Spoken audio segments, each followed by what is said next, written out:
Hello সবাইকে, আমার আরেকটা নতুন ভিডিওতে সবাইকে জানাই অনেক অনেক ওয়েলকাম। তো আজকে প্রচুর দেরি হয়ে গেছে ঘুম থেকে উঠতে, কারণ কালকে ডাক্তারখানা থেকে আসার পরে না প্রচণ্ড গা হাত পা ব্যথা করছিলো, দিয়ে জ্বর চলে এসেছিলো। ওই জন্য আজকে উঠতে দেরি হয়ে গেল। তো এখন ব্লগটা শুরু করছি আমি 9টা থেকে। তো ব্রাশ ট্রাশ হয়ে গেছে, বাসি কাজও সারা হয়ে গেছে। এবার তিতলির জন্য খাবার বানাবো, স্কুলে পাঠাবো ওকে, তারপরে আবার তোমাদের সঙ্গে কথা হবে। বাংলা কি পাচ্ছ না তুমি? বানান করো। তাহলে কি হয়? হ্যাঁ, যখন পারবে না তখন এরকম করে পড়বে, ঠিক আছে? নাও পড়ো।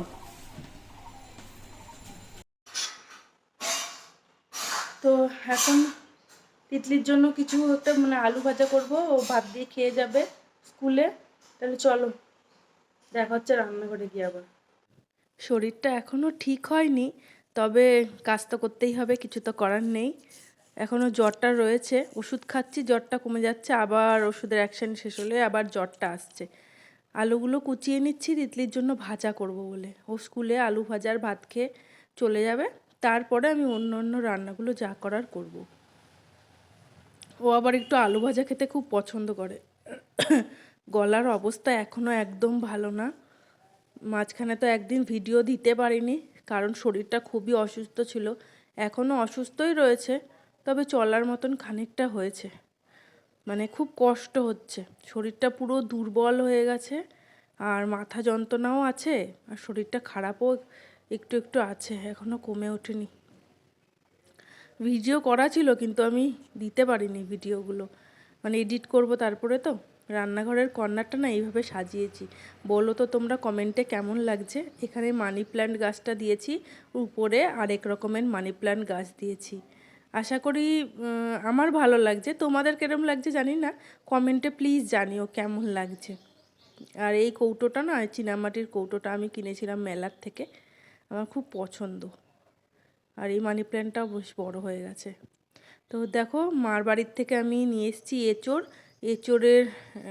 এঁচোড়ের তরকারি করব আজকে,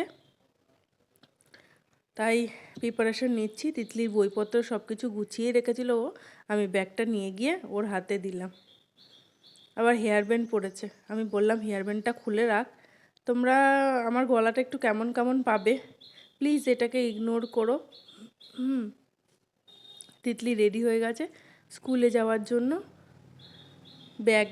ব্যাগটা তো সব বইপত্র নিয়ে নিয়েছে। কেমন হাঁপাচ্ছি, আমি ভয়েস ওভার করবো, তাও যেন আমার কষ্ট হচ্ছে, এতটা প্রবলেম। ডাক্তার দেখিয়ে এসেছি, বললো কদিন তো লাগবে, তারপরে ঠিক হবে। এবার ওকে বললাম ঠাকুরটা প্রণাম করে নিতে, কারণ আমরা ছোট থেকেই শিখেছি কোথাও যাওয়া আসার পথে ঠাকুর প্রণাম করে তবেই বেরোতে হবে। তো তাই এটার তো অন্যথা করা যাবে না, মা শিখিয়েছে, তাই আমিও আমার বাচ্চাকে প্রথম থেকেই শেখাচ্ছি। স্কুলে যাওয়ার সময় ওর সব কিছু মনে পড়ে, কোথায় কোনটা রেখে গেছে, কোন খাতা লাগবে, কখন কি প্রয়োজন, ও সেটা যাওয়ার সময় মনে পড়ে, তার আগে ওর মনে পড়ে না। তো ওকেও টাটা বলে ছেড়ে দিলাম, ও স্কুলে চলে গেল।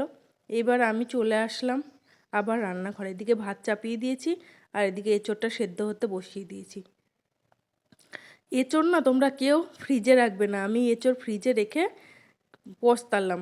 এঁচোড়টা সিটি দিলাম, তাও ভালো করে সেদ্ধ হলো না, খাওয়া যাচ্ছে কিন্তু একটা সফট একটা মোলায়েম ব্যাপার চলে আসে না কিছুটা সেদ্ধ করার পরে, তরকারিটা রান্নার পরে, সেই রকম ব্যাপারটা কিন্তু হয়নি। কেউ এঁচোড় আর কচু কেউ ফ্রিজে রাখবে না, আমি তো জানি না। কচুটা রেখে একদিন দেখি কচুটা কি গলা ধরছে, তারপরে একটা মামি এসে বললো যে এঁচোড় কখনো ফ্রিজে রাখবে না, আর এঁচোড় না সরি কচু কখনো ফ্রিজে রাখবে না, গলা ধরবে। তারপরে দেখো চিংড়ি মাছগুলো ভেজে নিচ্ছি, এঁচোড় চিংড়ি করব বলে। আর অল্প একটু পেঁয়াজ কেটে রেখে দিয়েছি, পেঁয়াজটা ফোড়নে দেব, তারপরে এঁচোড় চিংড়িটা কমপ্লিট করব। তো পেঁয়াজটা ভাজা চলছে, একটু একটু ব্রাউন হয়ে আসবে, তারপরে এঁচোড়টা দিয়ে দিতে হবে। তারপরে মশলা দিয়ে দিয়েছিলাম, তারপরে এঁচোড় আলু দিয়ে সুন্দর করে কষিয়ে খানিকটা কষে আসার পরে চিংড়ি মাছটা দিয়েছিলাম। এটা না আমি ইউটিউব দেখেছিলাম, ইউটিউব দেখে করছিলাম। আর একটা ভাজা মশলা প্রিপেয়ার করে নিয়েছিলাম, জিরে ধনে গোটা হচ্ছে গিয়ে গোলমরিচ আর গোটা শুকনো লঙ্কা এটা দিয়ে পেস্ট করে নিয়েছিলাম। আর এঁচোড়ের হচ্ছে এটা ফাইনাল লুক। রাত্রে খাওয়ার পরে মনে পড়লো যে এঁচোড়টা তো দেখানো হয়নি। এরপরে রাত্রেবেলা পার্লার থেকে বাড়ি চলে গেলাম, তো ফটকের জন্মদিন ছিল। টুকু নিজে হাতে কেকটা বানিয়েছে ফটকের জন্য, মানে ওর ডাক নাম আমরা বদমাশি করে ফটকে ডাকি, কিন্তু ওর ভালো নাম দীপঙ্কর। তো ওকে হ্যাপি বার্থডে বলার পরে কেক কাটিং করা হলো, উইশ করা হলো। আর ও তো খুব খুশি যে টুকু ওর হাতে নিজের হাতে করে কেকটা বানিয়েছে। তারপরে জন্মদিনে গানটা গেয়ে তারপরে কেক কাটিং হলো। কেকটা খুবই টেস্টি হয়েছিল, আমরা সবাই মিলে খেয়েছিলাম, খুব ভালো লেগেছে।